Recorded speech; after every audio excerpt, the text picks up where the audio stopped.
Oh, yeah, I'm just super proud that we were able to bring our alum win today on Gold Rush weekend. It was super exciting, super loud. The atmosphere was just an amazing basketball atmosphere. So I'm glad that we could do that for our alum. Kind of starting with that, Coach, for you, how big of a win is this for kind of the program, having the alums back, all the excitement in the stands today, and then Riley and Bre kind of playing with that energy and kind of the loudness that the volume was up today, it felt like. It was so important to us. You know, the win is the cherry on top. I'm just going to be honest. We just wanted to make sure that we played hard for them. That is what they deserved. It was Michael Jordan Day on 2/3/23, and Michael Jordan said something like, if you're going to spend 3 hours watching me, I owe you my very best. And that's what we've been saying all weekend. Our alum are here. They flew in town from across the country to be here with us. We owe them our very best, and we just hope to come out on top of it. So that was just what we focused on, and I'm glad that we were able to do that, to put on a show for our alum and for everyone that showed up for us for this Gold Rush game, and come out with the win. Rebounding was obviously a big issue, offensive rebounding, but in the final 3 minutes or so, you shorted up a little bit. You got a big one there, and a follow, Rebecca did as well. What did they do? Did they just shore it up and box out better, or were you? They just had heart. Rebounding is only like 10% strategy. It's 90% want. And they wanted it. They knew that it was the end of the game. They knew that us rebounding was the difference between winning and losing. And they were not going to lose because of that. So their heart came out at that point, and they secured those rebounds. Bre had one of your best games collegiately Friday, and then another strong performance today. Feels like kind of confidence-wise, especially scoring the ball, is kind of continuing to tick up for you. Is that kind of something you feel like a little bit more confident shooting the ball? Yeah, I definitely feel more confident shooting the ball. It helps to see it go in early on, but I think most of all, it's the support that I have. I mean, constantly, no matter what, trying to not get discouraged when I do miss those shots, because game of basketball, it's going to happen. So I know that my teammates are always picking me up. Riley specifically is always trying to pick me up mid-play. Coaching is always telling me, shoot the ball. But yeah, that's definitely been up lately. It's more of a threat. I threaten her to shoot the ball. I don't want to say it. I like transparency, so I'm just going to say I threatened her to shoot the ball, and now I don't have to do that as much. So. And Riley, I know for the last year or so, kind of secondary scoring has been an emphasis behind you and Sid. What does it mean to, have now kind of more consistent scoring threat there as well, so it's not, you having to score 30 points every game? Yeah, I think it's huge. I mean, and we have a bunch of people who step up each game. So today was Bre. A couple games ago it was Lex. Before that it was Beck. Like, having multiple people that can score makes it really hard to guard our team. And I think that's something that's really special about our team that a lot of teams don't have. Finally, they obviously did a lot to take away the three, but you did a lot of drives. Did you guys sense that was going to be there, or was that an adjustment? I think it was part of the scout. We watched some film on a different game, and they said that their guards really were able to drive and get in the lane and take it to them. So we knew that was part of it, but then when they did take away the three, they were so up close that it's just easier to get past someone when they're pressuring up tight to you.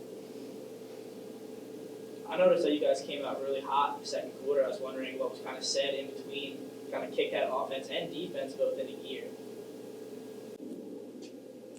I can tell you what I said. I was going to give them the mic. I just told them to calm down. That's the one thing I said. I'm like, we are getting wide open shots. We're missing wide open shots. Just calm down and have some fun. I think we were putting so much pressure on ourselves to do well in front of our fans, in front of our alum, our family that was here. President Rowe was our guest coach, and she was in our huddles. And I think we just wanted to do so well that we were rushing, and we were missing layups and shots that we normally make. And so one thing that I know I told them going into the second quarter is just everybody take a deep breath and calm down. Like, we're good. We're going to make those shots. Let's start on defense and just take your time. All right, see it through the net. So that's one thing that our coaching staff tried to say.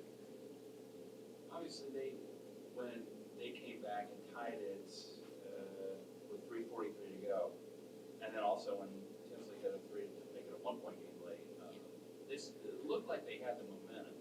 But each time it looked like that, you guys made a play or something.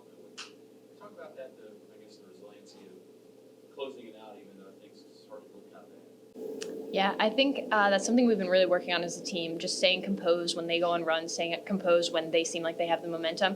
And I really think that something that has helped that is just like the experience on our team, me, Sid, and Bre all being seniors and being on the court. I think that is something that really helps us just stay composed. Like, we've been here before. We know that they might have the momentum now, but it changes in an instant.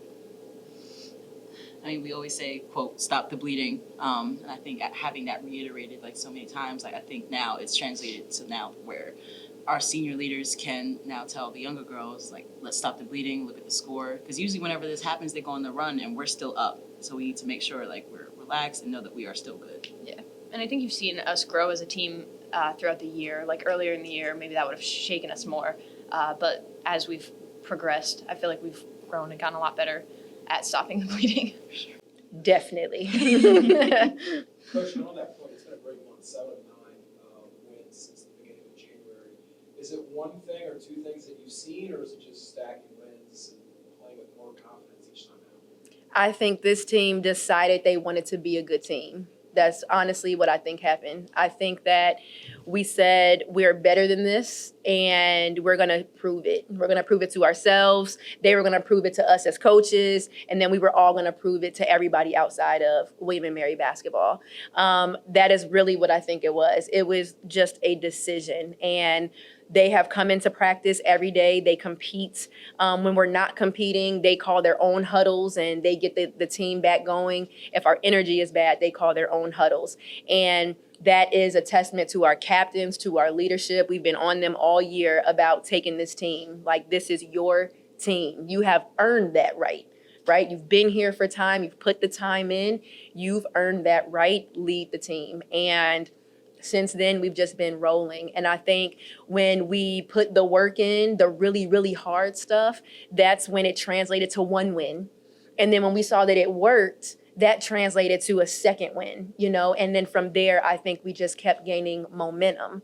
And there are times where we fall down, and we talk about it all the time. We are going to fall down. I say it before every game. There are going to be times where things are not going our way and we are going to hit the ground. But our response is what matters the most. Stopping the bleeding, going with the runs, because we're going to go on runs as well. And I think they're finally believing in themselves enough to know that when a team is going on a run, we can actually stop the bleeding. So it's just been literally incredible to see. Speaking of hitting the ground, how's your hand? How's your foot? Oh my gosh. All good. I will say, can everybody hear me? She was pissed when I took her out at the end of the game. I thought that she was hurting. I was just going to take her out for defense. Guys, everybody can hear me say it. I was taking her out for defense and was going to put her back in. And she freaked out. She slapped my hand so hard. She did not want to give me a high five. So I'm sorry. So I just want to say I apologize on camera to Riley for pulling her out in that moment. She did not want it. So It was very tense. Quality win, quality win. thank you guys. Thank you. Great job, ladies. Great job.